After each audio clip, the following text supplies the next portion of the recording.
So let's quickly go through some exercises. This is exercise set 4A in the Cambridge Year 12 3-unit book. It's an older edition, like 2004 before then, so it might be slightly different, but it's the first one on polynomials. Okay, so look at the exercise. The exercise is usually grouped in easy, development, and extension.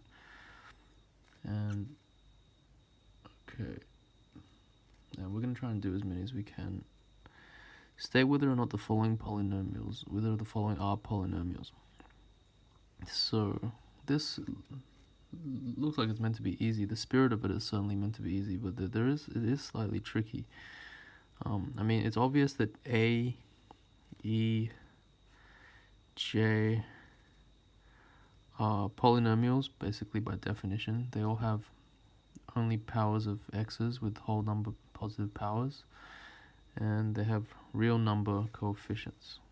Okay, so pi and e are real numbers, and as far as that's basically our definition of a polynomial. So 5 also, that's just a constant polynomial, x to the power of 0. And some other things which are sort of one step obvious to being polynomials is like g and h. G, like you might have to expand that to put it in the form that defines a polynomial with all the coefficients times powers of x. But in the h, you might have to break the fraction up into 7 over 4 x to the power of 13 and 3 over 4 x to the power of 13. But once you do that, you can see it's a polynomial by definition. Then there's these other things, okay? And so I like log or square root of x, 1 over x squared plus x. I mean, they're sort of, they don't look like polynomials as polynomials defined, but I think it's slightly not so obvious just to say they're not polynomials. Like, how do you know they can't be expressed as a polynomial? So, for example, you could say like log and the square root of x, their natural domains are restricted when a polynomial function's natural domain is not restricted at all. So that's maybe a reason why I and C and L are not polynomials.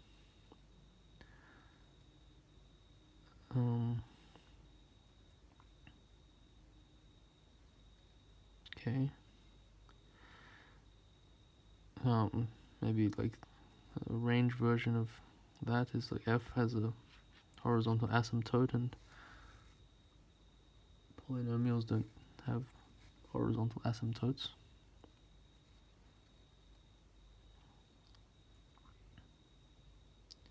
Yeah, B has the same problem because x can't be 0.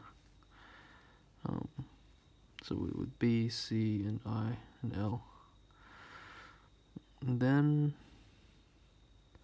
this x to the power of 2/3. You know, is not as obvious as the others for those reasons.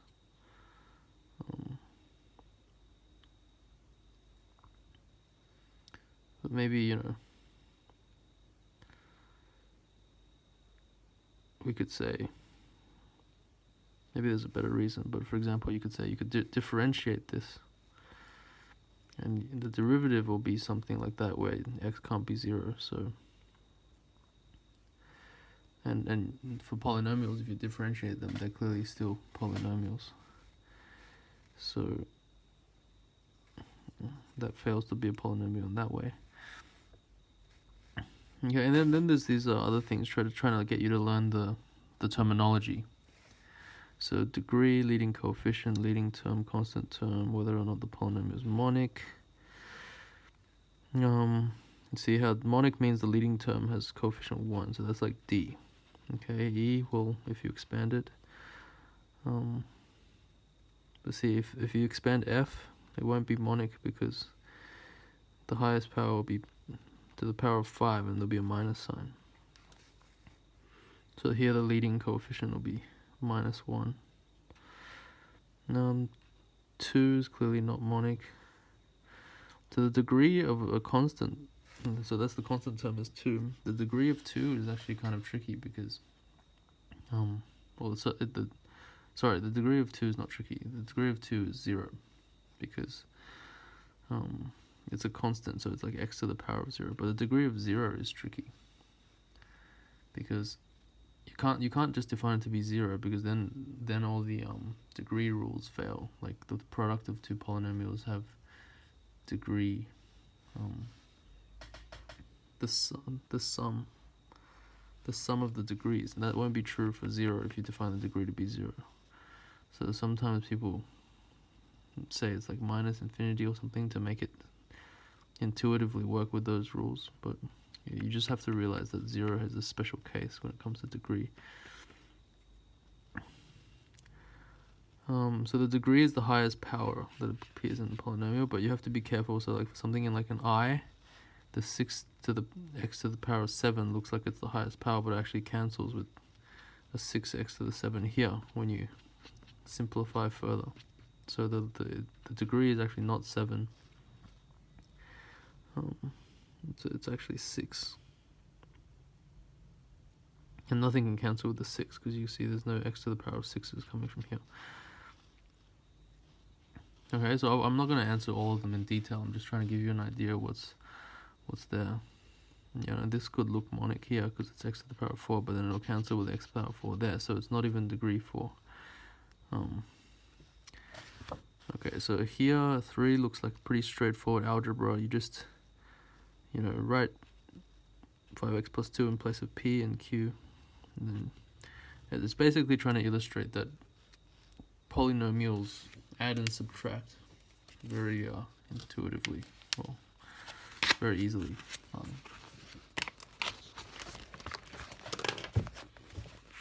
Okay, I'm probably not going to write anything for a while. So let's see.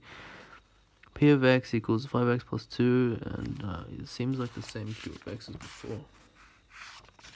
Yes, it is. And then a new R of x. Show by expanding separately that. Okay, you're just showing that polynomials behave like numbers in that multiplication distributes over addition. Multiplication is associative, and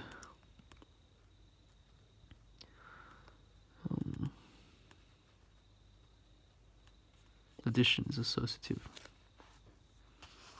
Okay, and you're not actually even showing in general, you're just showing for these 3 polynomials. Okay, but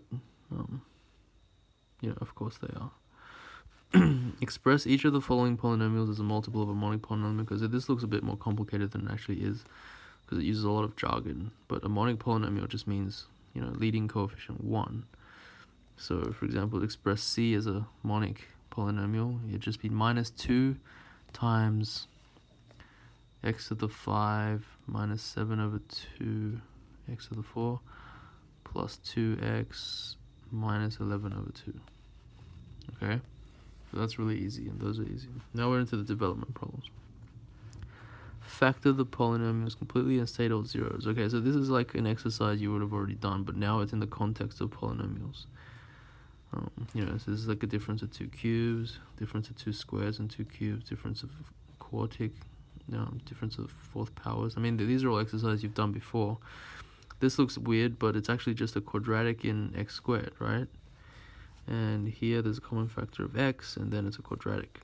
Here there's a common factor of x squared, and then it's easy, because it's a quadratic. Okay, so they're just sort of factorization exercises now in the content with polynomial jargon involved. The polynomials p and q have degrees p and q respectively, and p is not equal to q. What is the degree of these things? And the sum. Yeah, so p is not equal to q. I'm not really sure what that's there right now, but the product of p and q should have degree p, the sum of the degrees. So it's p, little p plus little q.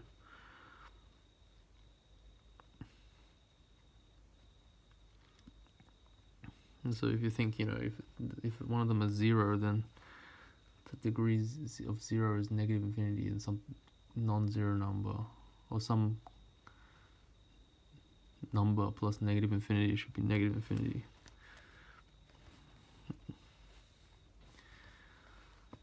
P plus Q. I mean, P plus Q. It's a bit more complicated because the leading term of P could cancel with the leading term of Q. Because they're not, you know, they're not monic or anything. So the degree is at most the sum of the degree is at most the maximum of the degrees, but it could be less. What differences would it make if P and Q both had the same degree P? Well,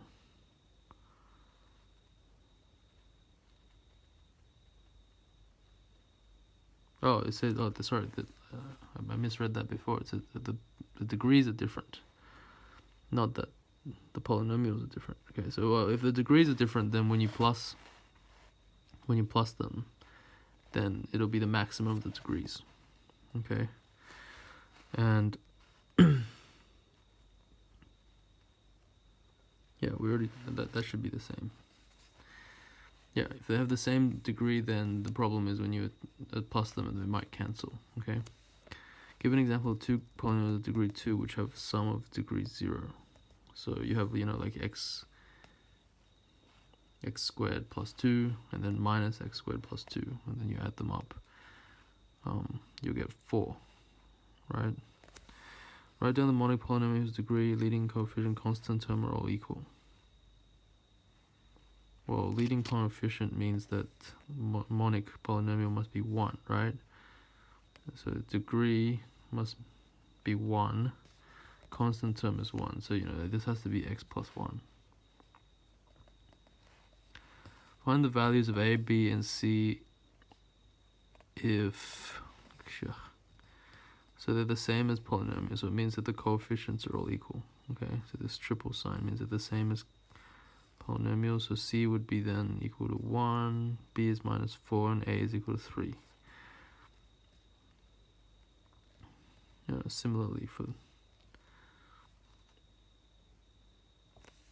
this, but then you have to solve a simultaneous equation in two unknowns, but you have two equations. Okay, so that should be easy. This one you might want to expand it a bit more, or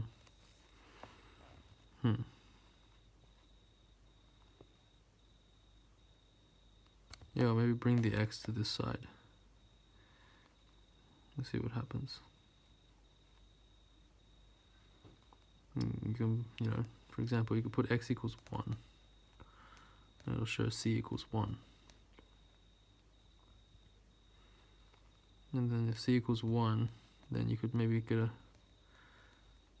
factor out x minus 1. And there's some things you can do with this. Actually, maybe I'll just do that one. That one looks a little bit different.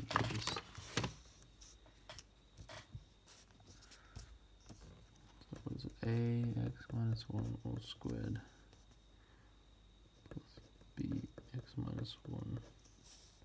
So we worked out c was equal to 1, right? X squared. So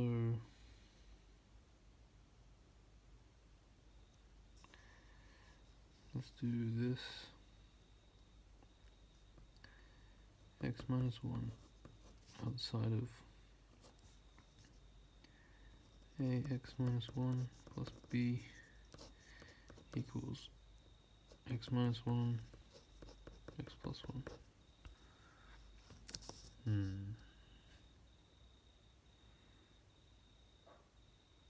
So if those are equal as polynomials, then ax minus 1 plus b is equal to x plus 1.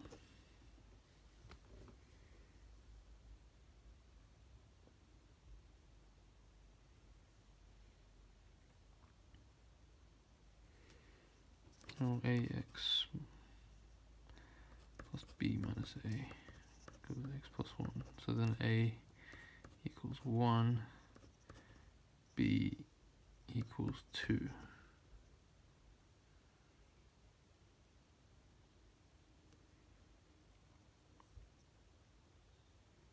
Yeah, does that work? We should really check these to see if they work. So you have x minus 1 squared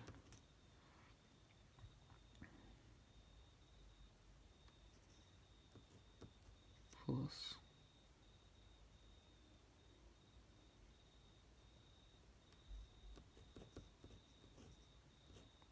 2x minus 1 plus 1 equals x squared. Is that true? Okay, well this is a perfect square, so it's x minus 1 plus 1 all squared, which is equal to x squared. Okay, so that's very nice. Yeah, if you kind of maybe were onto that at the beginning, you could have probably just guessed that. Okay. So let's keep going.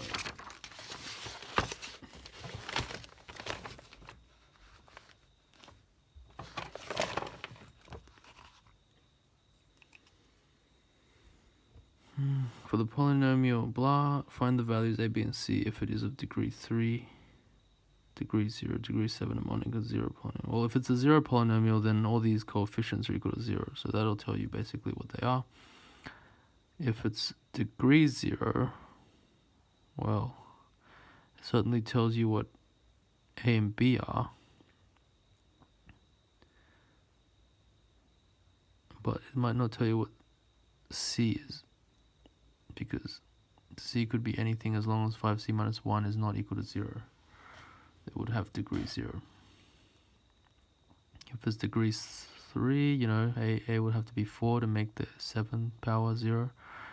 But 2 cannot equal 3b. And otherwise, I think b could be anything. And 5c minus 1 could be anything. Degree 7 and monic. So monic means a minus 4 is equal to 1, because that's the leading coefficient. You know, that was a equals 5. And the other terms, they're not really restricted at all. Okay?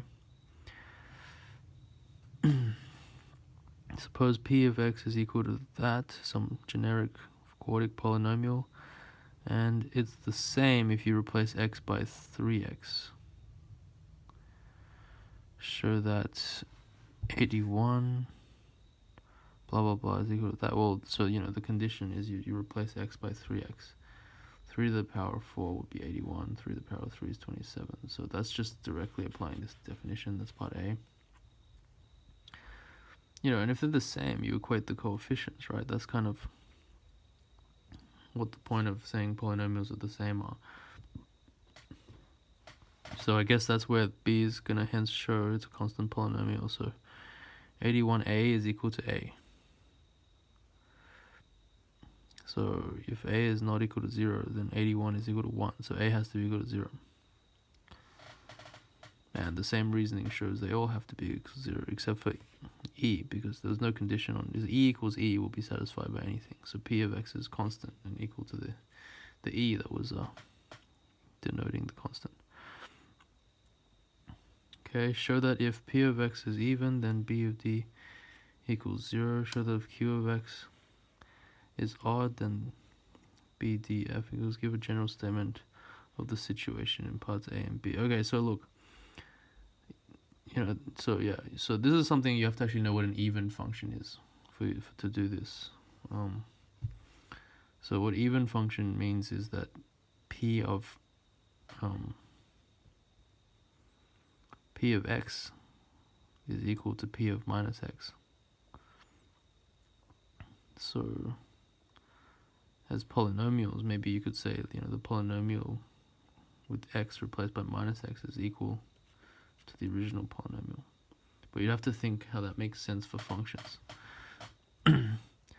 And you know, if b and d are equal to 0, b and d are just the odd degree terms. Can you see that? It has x cubed and x. The others are the even degree terms.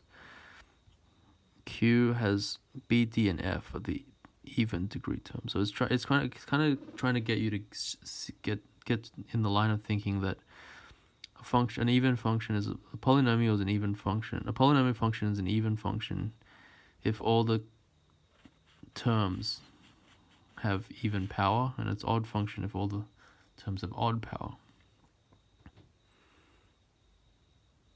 Okay, so that would, I guess, be the general statement of the situation in parts A and B.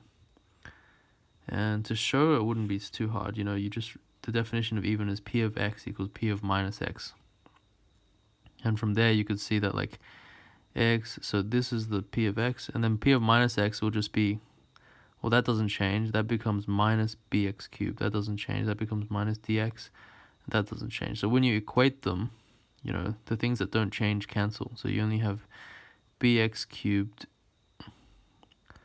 and dx equals minus bx cubed minus dx. So 2bx cubed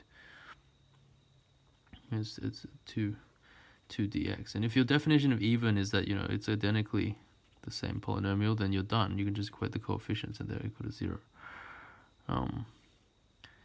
If not, and you're looking at polynomial functions, you can sub in values of x, and you'll need to sub in 2 different values of x to get both b and d, because you need 2 equations to get 2 unknowns.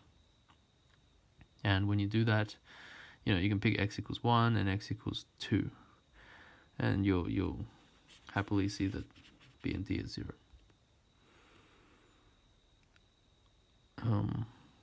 Yeah, I mean, something similar works for b too. Okay, if you know how to differentiate things, then 13 will make a bit more sense, because this p prime of x notation means the derivative of p.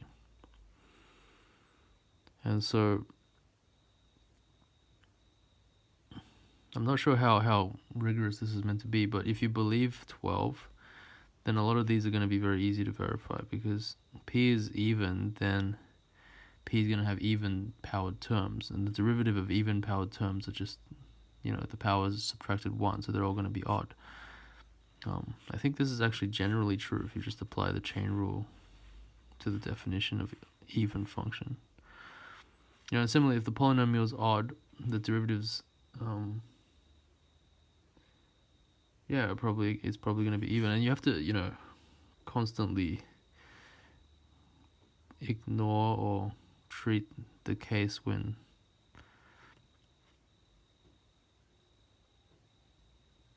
I guess sorry, no, maybe I'm overreacting. I think 0 is just an odd and even function, so that's fine. If r of x is odd, then r prime of x is even, so that's kind of similar reasoning. If q prime of x is even, then q of x is odd. Q of x is odd. Okay, so this is maybe not true, because this q of x is not even defined from q prime of x. It's only defined up to a constant. Okay, so, and that constant has even degree. So yeah, it's sometimes it could be odd, and sometimes a lot of the times it'll be even. If this odd, then it's even. Maybe this has more of a chance of being true, because constants are of even degree, right? Okay, so this is all I really want to say for this. I'm not really in the mood to write down the solutions to all these exercises. I mean, that's perhaps another style. Okay, I wonder if you want to go through the extension question too. Okay, so real numbers a and b are said to be multiplicative inverses if ab times ba equals 1. What can be said about 2 polynomials if they're multiplicative inverses? Oh, okay, so I mean, it's real numbers are said to be, so I mean, I guess what they're saying is polynomials would be said to be if timesing the polynomials together in both ways will give you the constant polynomial 1. Okay. What could be said about them? Well, if we're multiplying two polynomials of degree not 0, that'll be very hard for them to have degree 0, because we had a rule that said the degree of the product of the polynomials was the sum of the degrees. So the degrees must be both 0, and the polynomials should probably just be, yeah, so actually they are real numbers in the end. So it's kind of sneaky that you didn't, yeah, okay, so you define multiplicative inverses for all polynomials, but really only real numbers or constant polynomials satisfy them, the possibility of being multiplicative inverses. Explain why a polynomial of degree greater than or equal to 1 cannot have a multiplicative inverse. Oh, didn't I already do that?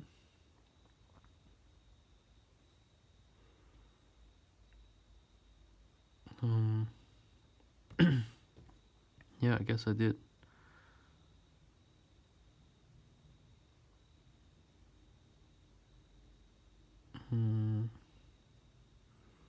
Maybe I could also say that, the two polynomials are constant, and their constants are multiplicative inverses of each other.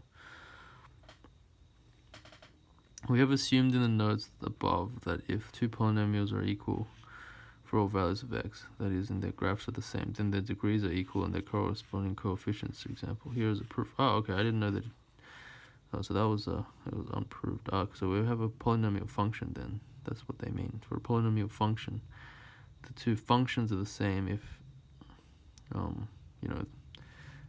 so the definition of two functions being the same is that they're true for all values of x. The output's the same for all of the inputs.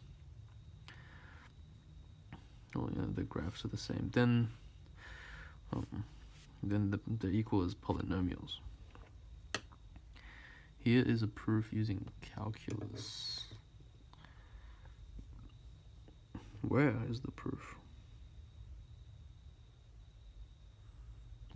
Oh, maybe this is part A. Explain why substituting x equals 0 proves that the constant terms are equal.